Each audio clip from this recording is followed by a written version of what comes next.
Hola, bienvenidos a un episodio de A Simple Vista Podcast. Hoy estamos con Lucas Osorio, el respironauta. Lucas es instructor en respiración funcional y hoy precisamente vamos a hablar de la respiración, una idea que viene ligada al concepto de salud mental, pero también de salud en general.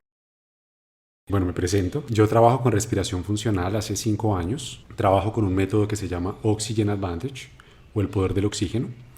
Es un método creado por Patrick McKeown. Es uno de los expertos en respiración más importantes del mundo.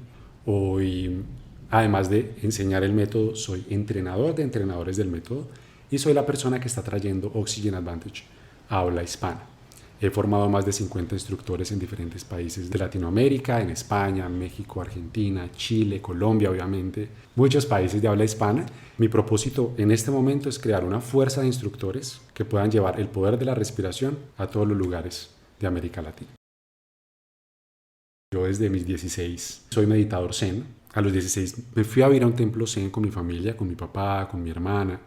Y eso, digamos que parte mi vida en dos. Yo ahí encontré realmente lo que muchos llaman la presencia, ¿no? ¿Qué es estar presente?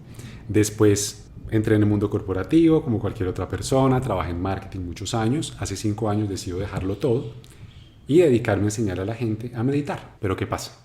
No hay nada peor para un ser humano occidental que lo sienten quieto y en silencio a escuchar su propia mente. Entonces la mayoría de personas salían corriendo. Venían 1 o 2 sesiones y se iban. Había algo que hacía falta. Y ahí fue cuando encontramos la respiración. Una respiración que realmente comprende la forma en la que deberíamos respirar como seres humanos y cómo recuperar esa respiración puede afectar cosas como nuestra salud mental, nuestra respuesta al estrés, la respuesta a las inflamaciones. Muchas enfermedades crónicas están basadas en el estrés. Entonces, cuando hablamos de salud mental, pienso que es un tema de salud básica que mucha gente no tiene en cuenta y prefiere sacrificar su salud mental en pro de otros objetivos que nos han vendido como sociedad. Entonces, eso cambió completamente mi práctica. Cuando la gente piensa en respiración, inmediatamente piensa en meditación o piensa en yoga. Y lo que hablamos de respiración funcional no tiene nada que ver realmente con estas prácticas directamente. ¿Sí? Estamos hablando de un método para mejorar la salud y el desempeño. Entonces, cada vez que respiramos, toda nuestra fisiología cambia, para bien o para mal, para que sea funcional o disfuncional, hablándolo en esos términos. Funcional es aquello que cumple con las demandas metabólicas del cuerpo en el instante. Y disfuncional es aquello que no cumple con esas demandas, ¿sí? Bueno, yo te escucho y pienso en que muchas veces pues sabemos que respiramos porque estamos vivos, pero realmente ser conscientes de cómo estamos respirando es mucho más complejo, ¿no? ¿Podrías contarnos un poco realmente qué es respirar y qué es ser consciente de respirar? ¿Sí? Bueno, esa es una pregunta muy interesante, ¿sí? Porque cuando hablamos del mindfulness, que muchas veces técnicas de mindfulness es la simple observación de la respiración, ¿cierto? Solamente sentarme a observar mi respiración ya disminuye mi ventilación un 20%, se hace más lenta mi respiración y eso es importante para, digamos, nivelar el sistema nervioso. Entonces, hay que comprender 2 cosas acá. La primera es respiración y la segunda es ventilación. Entonces, si yo inhalo ahora y exhalo, entró aire fresco a mis pulmones y salió aire. Eso es ventilar. La respiración sucede a nivel celular. Si yo en este momento dejo de respirar, mis células siguen absorbiendo oxígeno de la sangre. El proceso de respiración continúa. La ventilación impacta la respiración. Con Oxygen Advantage y con lo que hacemos en respiración funcional es recuperar la forma natural de respirar a nivel celular, no de ventilar. Obviamente se hay un cambio en la ventilación, pero hay que entender que la respiración está controlada por el cerebro. Entonces, yo siento a una persona que respirar, le digo que sea consciente de su respiración, pero tiene tendencia a la ansiedad, por ejemplo, y el 75% de la población con pánico y ansiedad tiene síndrome de hiperventilación.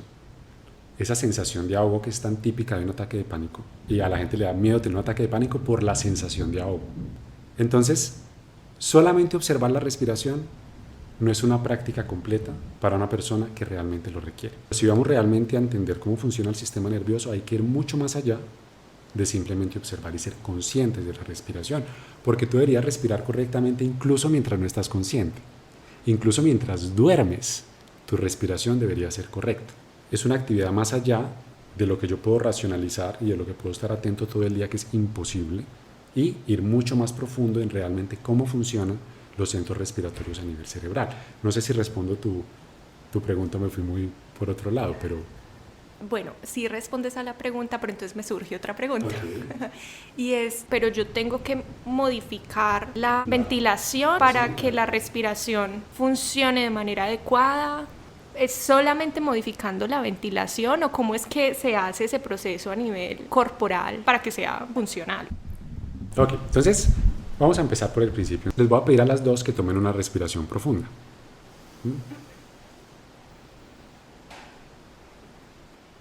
Muy bien. Entonces vamos a mirar la fisiología de esa respiración profunda. Esa respiración profunda que acaban de tomar fue con el pecho. Sí. Fue completamente con el pecho, la de las dos. El diafragma siempre se mueve, pero fue más que todo con la parte alta del pecho. Ahora, ¿fue grande en volumen de aire? Yo siento que fue grande. Fue grande. Se llenaron lo más que pudieron, ¿verdad? Ahora, ¿sonó tipo suspiro o fue silencioso? Sonó. Esa sonó, sí. ¿Ok? Ahora, ¿fue rápida o fue lenta? Para mí fue rápido. Ok. Ahora, ¿cómo respira una persona que está bajo estrés o que tiene un ataque de pánico? Con el pecho todo el tiempo. Sí. ¿Ustedes pueden ver la respiración desde afuera? Sí. Totalmente sí, serio. sí, sí. ¿Suena o es silenciosa? Suena ¿Es rápida o es lenta? rápido. ¿No se les parece mucho la respiración de alguien con estrés a la respiración profunda que acaban de tomar? La fisiología es muy similar, ¿sí? ¿Ustedes sabían que una persona que tiene un ataque de pánico o un ataque de asma respira 20% más que una persona que está en reposo? Respirar más no es oxigenarse más. ¿Qué significa la palabra profundo? Lejos de la superficie. La superficie de los pulmones es hacia arriba, hacia el pecho. Profundos hacia abajo, donde los pulmones son más anchos y están cerca del diafragma, que es el músculo principal de la respiración. ¿Sí? Aquí entramos a algo que yo llamo la paradoja del oxígeno. Entre menos respiro, más oxigenado estoy. Entre menos respiro, más oxigenado estoy. Y esto es fisiología respiratoria. No es la nueva era de la respiración, no es algo que un gurú dijo por allá en la India, no. Así funciona nuestro cuerpo. Si queremos respirar de tal forma que realmente calmemos nuestra mente, que realmente oxigenemos nuestro cuerpo, que regulemos nuestro sistema nervioso, nuestra respiración debería ser silenciosa, por la nariz, al inhalar y al exhalar, pequeña en volumen, larga en duración, con una exhalación levemente más larga que la inhalación y una pequeña pausa entre cada respiración. Y es todo lo contrario a la manera en la que respiramos. Pero ¿qué pasa? Esta no es una respiración que se pueda simular. Es la respiración que ocurre cuando tu respiración es funcional. ¿Y por qué es importante entender esto? ¿Sí? Esto que estamos viendo en este momento nos lleva poco a poco a la salud mental. ¿Sí? Y vamos a empezar a entender por qué esta respiración realmente regula. Cuando yo inhalo, si mi sistema nervioso está sano, mi corazón late más rápido. Cuando exhalo, mi corazón late más lento. El sistema nervioso autónomo tiene dos ramas: simpático, parasimpático. Simpático es lucha y huida, ¿no? Estrés. Y parasimpático es relajación. Si cuando yo inhalo mi corazón late más rápido, está ligado al sistema simpático, que es el de lucha y huida. Sí. Y la exhalación está ¿con cuál? Con el parasimpático, más calma, tranquilidad. Exacto. ¿Sí? Entonces por eso la exhalación relaja. Y la inhalación estresa un poco el cuerpo, ¿sí? Que es normal. El corazón no late rítmicamente. El espacio entre cada latido del corazón debería ser variable y aleatorio, porque cuando yo inhalo late más rápido, cuando exhalo late más lento, entonces esos espacios entre latidos cambian. Lo que debería ser rítmico es la respiración. El corazón no es rítmico. Un corazón rítmico es un corazón enfermo. Entre más variabilidad haya entre latidos del corazón, significa que el sistema nervioso es más apto a adaptarse al cambio. Han escuchado la palabra resiliencia, la capacidad de adaptarnos a los cambios de la vida. La mayoría de personas no tienen en cuenta esto, o sea, su cuerpo no es resiliente realmente y cualquier cambio en la vida los destruye. Terminar una relación, que los echen de un trabajo, perder un familiar, ¿sí? ¿Cuántas personas quedan sumidos por mucho tiempo, ¿sí? En un estado mental que no es sano por cambios que son normales en la vida, como una ruptura amorosa? Está normal tener un duelo, pero otra cosa es que una persona después de 3 años todavía esté llorando esa misma pérdida. Y eso tiene mucho que ver con ese balance en el sistema nervioso autónomo. Cuando regulamos nuestra respiración, es la puerta más directa a dar balance entre sistema simpático y parasimpático. Ahí donde estás sentado, tu cuerpo se está adaptando. Si tú te paras para ir al baño, tu cuerpo se adapta a ese cambio. Si se cierra una puerta duro, tu sistema simpático se activa y identifica si hay peligro. ¿Sí? Tu corazón se acelera, hay un poco de estrés. Si ve que no hay peligro, él vuelve y se relaja. Pero si yo quedo asustado toda la tarde, hay algo que no está bien en el funcionamiento de mi cuerpo. Y la respiración tiene un efecto directamente en esa regulación. ¿Nos puedes también hablar de cómo trabajas con las personas, por ejemplo, con ansiedad, con este tipo de trastornos o de patologías a nivel de salud mental? Cuando hablamos de ansiedad, pánico, hay que comprender que hay dos tipos de miedo. Está el miedo, que es el receptor de los miedos que vienen de un estímulo externo. Si aparece un tigre aquí me va a comer, es un disparador externo, ¿cierto? Y hay miedo y hay estrés porque tengo que sobrevivir. Y hay otra parte del miedo que son los miedos que vienen desde adentro, un estímulo interno, que no vienen de nada que esté sucediendo afuera. Ahí vienen los trastornos de pánico, los trastornos de ansiedad y cualquier trastorno que esté ligado al miedo. Y hay una investigación muy importante frente al miedo en el ser humano. Hay una condición, un síndrome. Estas personas que tienen este síndrome no tienen miedo, no pueden sentir miedo. Cogieron a una paciente con este síndrome e intentaban inducirle el miedo en laboratorio y nada le inducía miedo. Para contarles un poco el contexto, a esta mujer una vez un tipo la recogió en el carro y la llevó a un lugar para violarla. El tipo ya tenía los pantalones abajo, apareció un perro y el tipo se asustó porque pensó que el perro venía con una persona y lo podían pillar. Él salió corriendo de vuelta a su camioneta. Ella se fue detrás de él y le pidió que la llevara hasta su casa. ¿Sí? A ese nivel.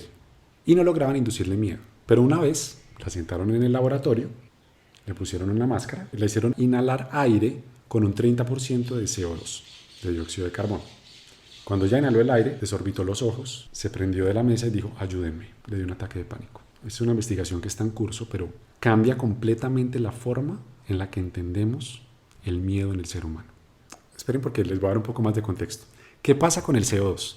Si yo le digo a Erika y a Juliana en este momento que dejen de respirar hasta que ya no puedan aguantar más, digamos que aguantan 30, 40 segundos, un minuto. Cuando ustedes retienen el aire, no es la falta de oxígeno la que las hace respirar, es el CO2. El CO2 es el principal estímulo para respirar. Cuando una persona es muy sensible al CO2, respira demasiado y se queda muy fácil sin aire, entre comillas. Entonces, una persona con ansiedad, con ataque de ansiedad, estamos hablando de trastorno de ansiedad y de pánico, no de la ansiedad que normalmente tenemos, que también es otra cosa, pero que obviamente también tiene que ver con esto. Si una persona es muy sensible al CO2, se siente muy fácil con falta de aire y normalmente es más propensa a los ataques de pánico. Si una persona tiene trastorno de ansiedad y trastorno de pánico y a partir de este entrenamiento reducimos su sensibilidad al CO2, la condición empieza a mejorar y en muchos casos desaparece. Parte del entrenamiento que hacemos para responderle a tu pregunta es un entrenamiento que se basa en hacer más fuertes los quimiorreceptores cerebrales al CO2. Esto hace que naturalmente tu respiración sea más suave, sea más silenciosa, que seas menos propenso a perder el control por sentir falta de aire, que es uno de los mayores miedos del cerebro humano, y eso regula tu sistema nervioso. Porque resulta que el CO2, además de que regula el pH de la sangre, y no es la comida, es el CO2 el que regula el pH, el CO2 estimula el nervio vago, que es un nervio que vaga por los órganos más importantes del cuerpo y es el encargado de la respuesta de relajación. El CO2 estimula el nervio vago y en el nervio vago se produce un neurotransmisor que se llama acetilcolina. La acetilcolina fue el primer neurotransmisor conocido por el hombre y reduce la frecuencia cardíaca. Thomas Lewis en 1920 y algo estimuló el nervio vago de un sapo y hizo que su frecuencia cardíaca disminuyera y se dio cuenta que era por la acetilcolina. Un científico cogió a un paciente con artritis reumatoidea, estimuló su nervio vago, redujo el estrés de esa persona y puso a esa persona en remisión. La artritis reumatoidea no tiene cura, entre comillas, y él la curó a partir de reducir el estrés. Obviamente no usó la respiración, usó una técnica con impulsos eléctricos, creo que fue. Pero a partir de la respiración puede lograr algo similar. ¿Sí? Entonces, si a partir del trabajo con el CO2 haces que la persona sea más fuerte a la sensación de falta de aire, si estimulas el nervio vago, mejoras el tono vagal, la persona le va a ser mucho más fácil a la persona contrarrestar el estrés. Bueno, sé que fue una respuesta sumamente larga y científica, pero ¿por qué les estoy diciendo todo esto? Porque hay que darle a la respiración el lugar que se merece. Cada respiración que toma afecta a tu cuerpo en todas las dimensiones y los sistemas más importantes. Bueno, creo que aquí hemos recibido demasiada información que puede ser nueva para nosotras desde la perspectiva que Lucas nos la está explicando. Todo lo que puede posibilitar también la respiración, no solo en lo que veníamos hablando relacionado con la salud mental, sino que físicamente también nuestro cuerpo se ve beneficiado como con una adecuada práctica de respiración. Yo quisiera preguntarte a ti, ¿cuál es la mejor forma para empezar también como a ser conscientes con el tema de la respiración? Porque ya nos explicabas como todo el tema teórico, pero a nivel práctico, ¿cuál es como el primer paso a lo simple que yo puedo hacer en mi día a día para empezar también a mejorar mis prácticas con la respiración? Que pues obviamente eso me va a beneficiar en todo sentido en mi vida. Ok, ahora sí vamos a la práctica. Hay una cosa, es la respiración nasal. Inhalar y exhalar por la nariz. Se ha normalizado la respiración oral. Normalmente pensamos que la nariz es solamente este pedazo de cartílago y piel que tenemos afuera de la cara, que son 2 huecos para que entre y salga el aire. Pero si ustedes llevan su lengua por el paladar hasta la parte de atrás donde se pone blandito, ¿lo sienten? Hasta ahí llega su nariz. Su nariz ocupa el espacio casi de un puño dentro de su cara, como una bola de billar. Es un órgano muy sofisticado que cumple hasta 30 funciones distintas en su cuerpo. Ahora, la boca no está hecha para respirar. Podemos respirar por la boca por si en algún momento no podemos respirar por la nariz. Nacemos sin respirar por la boca. Un bebé hasta los 6 meses no puede respirar por su boca, no tiene reflejo. Por eso que se obstruya la nariz de un bebé es una urgencia. Ahora, la nariz está hecha para respirar. La nariz naturalmente te calma. Evitar respirar por la boca y ser conscientes de respirar por la nariz es básico y es algo que cualquier persona puede hacer. Ahora, si tengo mi nariz congestionada, si tengo rinitis, si tengo alergias, adenoides, entre más respires por tu boca, más se te va a tapar la nariz. Y entre más se te tape la nariz, más vas a respirar por tu boca. Y eso va a crear un círculo vicioso donde cada vez se va a congestionar más tu nariz, va a ser más difícil respirar por ello.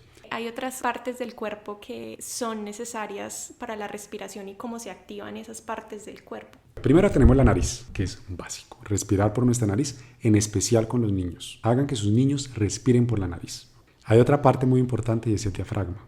El diafragma no solamente cumple funciones respiratorias, el diafragma es el músculo principal de la respiración y está justo debajo de sus pulmones. Si ustedes se tocan sus costillas, la parte baja de las costillas, las últimas costillas, ahí está su diafragma. El diafragma obviamente es muy importante para respirar, pero en el diafragma también están unidos el nervio vago, que ya hablamos de él, y el nervio frénico. O sea que a nivel psicofisiológico es muy importante. Un estudio que vio a personas que les operaron la mandíbula y no podían respirar por la boca, solo podían respirar por la nariz. Sus niveles de estrés y ansiedad bajaron. Y una de las razones para que eso pase no solamente la respiración nasal, sino que la nariz está más conectada con el diafragma. Si respiro por mi nariz, se mueve más mi diafragma que si respiro por la boca.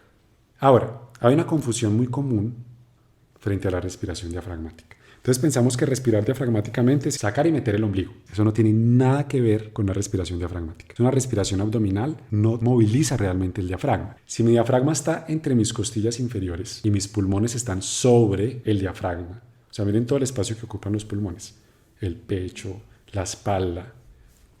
Si yo muevo el ombligo, el estómago, como lo hace todo el mundo, ¿ustedes ven que se abre espacio para mis pulmones? Para nada, no tiene sentido.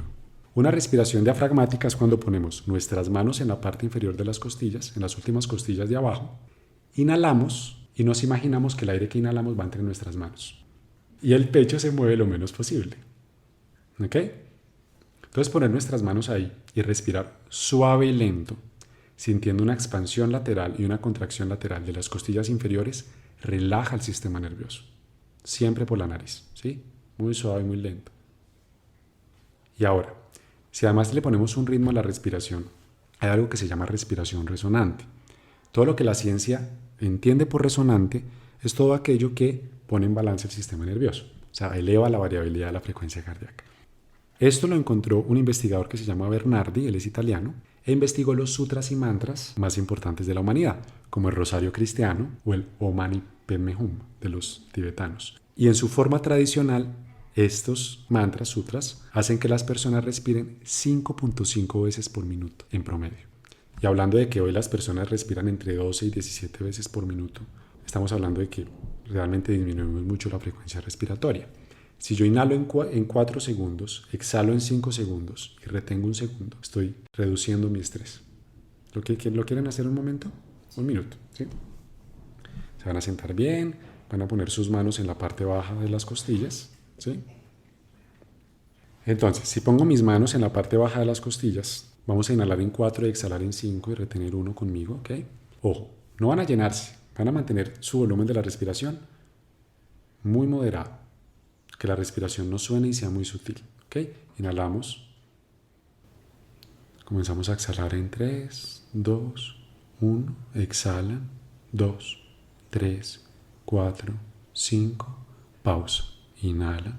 2, 3, 4. Exhalan. 2, 3, 4, 5. Pausa. Inhalan. 2, 3, 4. Exhalan. 2, 3, 4, 5. Pausa. Inhalan.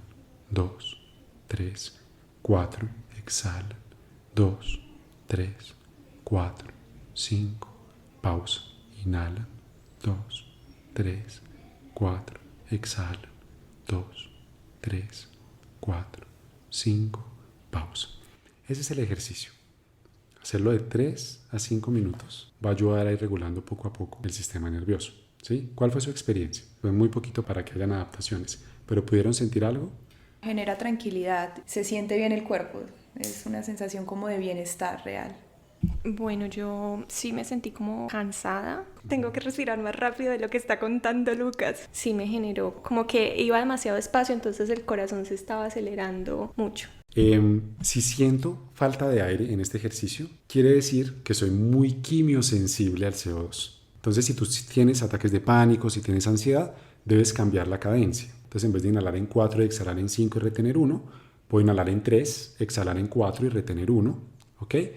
De tal forma que le ponga un ritmo a mi respiración, pero que mi exhalación sea levemente más larga mientras tengo más control, ¿ok? Y respecto a esto, yo también quiero compartir como una experiencia personal que he tenido ya hace como más o menos un año larguito. Vengo tomando clases de natación y para mí esto se ha convertido de cierta manera también en mi terapia.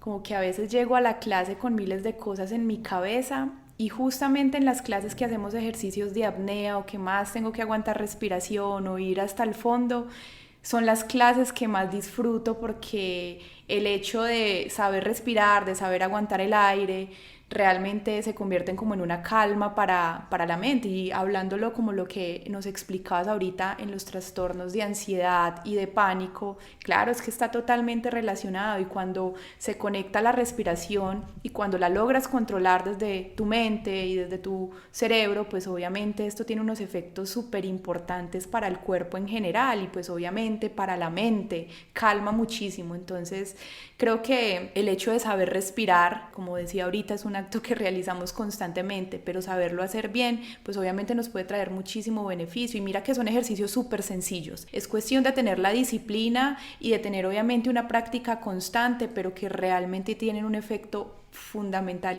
Cuando hacemos apnea, que yo soy apneísta también, que no lo mencioné ahora, yo trabajo con la apnea. Cuando nuestro cuerpo entra en el agua, hay una gran actividad o activación parasimpática, es decir, de relajación. Hicieron experimentos con personas debajo del agua haciendo apnea y levantando peso. Su frecuencia cardíaca nunca iba por encima de lo normal. El cuerpo naturalmente baja la demanda metabólica. Entonces, hacer apnea son increíbles. Pero pienso que hay que vincularlos con el conocimiento de la respiración fuera del agua. Porque no todo el mundo va a ir al agua. Pero retener la respiración, lo que estás haciendo, ha mejorado tu quimiosensibilidad al CO2. Tal vez para ti por eso es relajante el ejercicio y para Erika es estresante. ¿Sí ven? Entonces aquí que es muy interesante que a las dos sean dos caras del espectro. Entonces, miren que son muy sencillos, pero hay que tener en cuenta también a la persona que tenemos al frente, como terapeutas. Saber qué necesita la persona, porque una persona con una quimiosensibilidad muy alta, fácilmente con un ejercicio de respiración le podemos disparar un ataque de pánico, por ejemplo, y no queremos hacer eso. Que Lucas nos cuente también un poco de los cambios que ha tenido a nivel físico y a nivel mental desde que inició este proceso y desde que realiza estas prácticas. Muy buena pregunta. Ok, bueno, yo creo que una de las cosas que más he notado en mí es que yo nunca he sido un deportista. He sido muy mal deportista. Sí, yo era en el colegio, cuando en el equipo de fútbol, al que cuando faltaba el 11º jugador, uy, Lucas, juegue, hágale para que nos dejen jugar, no sé qué. Pucha, odiaba el deporte, no era bueno. Y una de las cosas que despertó en mí respirar fue el amor por hacer deporte. Fue la facilidad para hacerlo. Y ver también cómo muchas personas no hacen deporte porque respirar les cuesta. porque se siente maluco, porque se siente incómodo, y encontré realmente el disfrute en hacer deporte. Y eso me llevó ahora al freediving, que es un deporte increíble, que además vincula la respiración y la meditación. Son unidas dentro del agua, wow.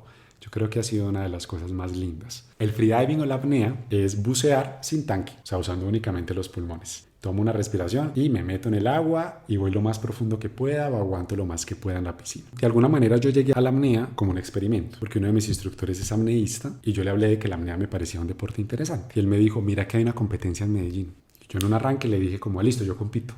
Pues yo nunca había hecho en la apnea en mi vida. Y él me dijo, bueno, pues yo no te decía que compitieras, quería que fueras a mirar. Y yo, no importa, yo compito. Si tú me ayudas, yo compito. Me preparé 6 semanas y me gané una medalla de oro en apnea estática. Esto que he hecho con mi respiración funciona. Fue más que todo por probar eso. Pero a partir de ahí me enamoré. Fue como la sensación de estar en el agua sin respirar, lo que pasa en el cuerpo, todas esas transformaciones fueron como, wow, nunca había tenido una meditación tan profunda, ¿no? Y eso empezó a transformar muchas cosas en mi cuerpo. Pero más allá del deporte, lo que he visto en la apnea es un gran potencial para mejorar la vida del ser humano. Y ahora uno de mis trabajos estoy desarrollando un método que involucra este trabajo con la respiración y principios de la apnea o el trabajo en el agua para trabajar con traumas. ¿Sí? También para trabajar con trastornos de pánico, ansiedad y también a nivel deportivo, pero más que todo para recuperar el balance en el sistema nervioso. Bueno, eso a nivel físico, a nivel de deporte y a nivel mental. La respiración para mí lo que permite es crear un entorno, hablando de todos los niveles de nuestro cuerpo, para que podamos tener libertad en nuestra vida, ¿ok? Porque una de las primeras cosas que nos detienen en la vida, a mí me detenía, era el miedo al que va a pasar, y qué pasa si hago esto, y si no hago lo otro, el que dirán, el miedo está ahí presente. La respiración permite que esa sobreactivación, esa sobreactividad mental que está siempre pensando qué va a pasar y en lo que pasó y que sobrereacciona a cualquier tipo de experiencia en la vida, se calme. Y a partir de ahí el pensamiento es mucho más claro. He tenido espacios de mi vida donde puedo entrar a lo llaman en inglés flow state, o estado de flujo, donde hay espacio entre pensamientos y cada pensamiento va a la par con el tiempo. Cada pensamiento que llega a tu cabeza está a la par con lo que está sucediendo en ese instante. Y eso lo logra a partir de la respiración. Y es un lugar muy lindo en el cual estar, porque realmente estás haciendo lo que estás haciendo y no estás en otro lado. Siempre he estado muy vinculado a estar muy disciplinado con mi práctica de respiración y también con el trabajo con la apnea. Entonces esa capacidad de estar en la vida realmente presente, realmente escuchando lo que pasa en la vida, realmente escuchando al ser humano que tengo al frente, realmente teniendo más acceso a eso que podemos llamar, yo que sé, intuición, me ha sucedido a partir del trabajo con la respiración. Y es lo que quisiera para cada ser humano.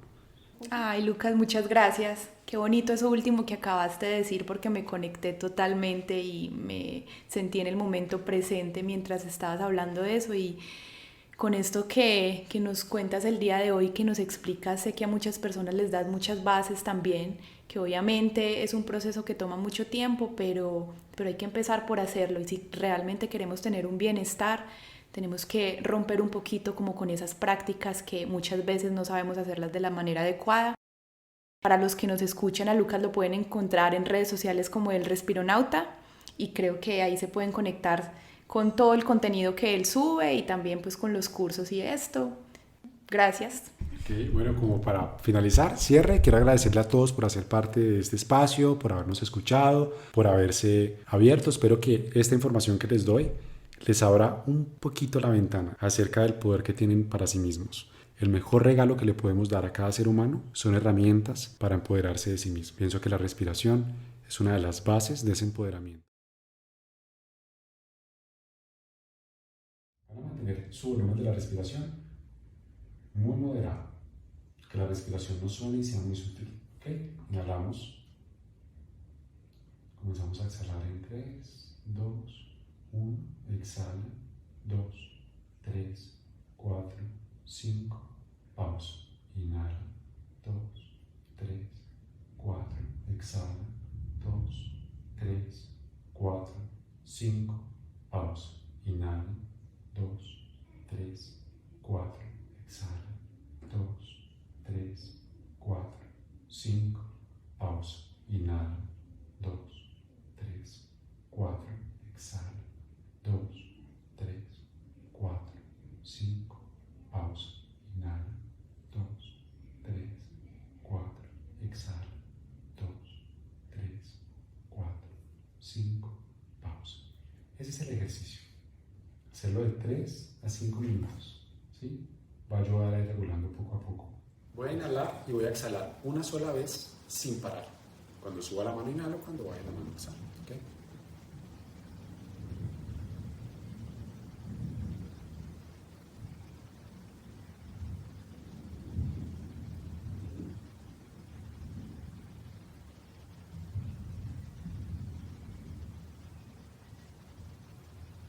Esa es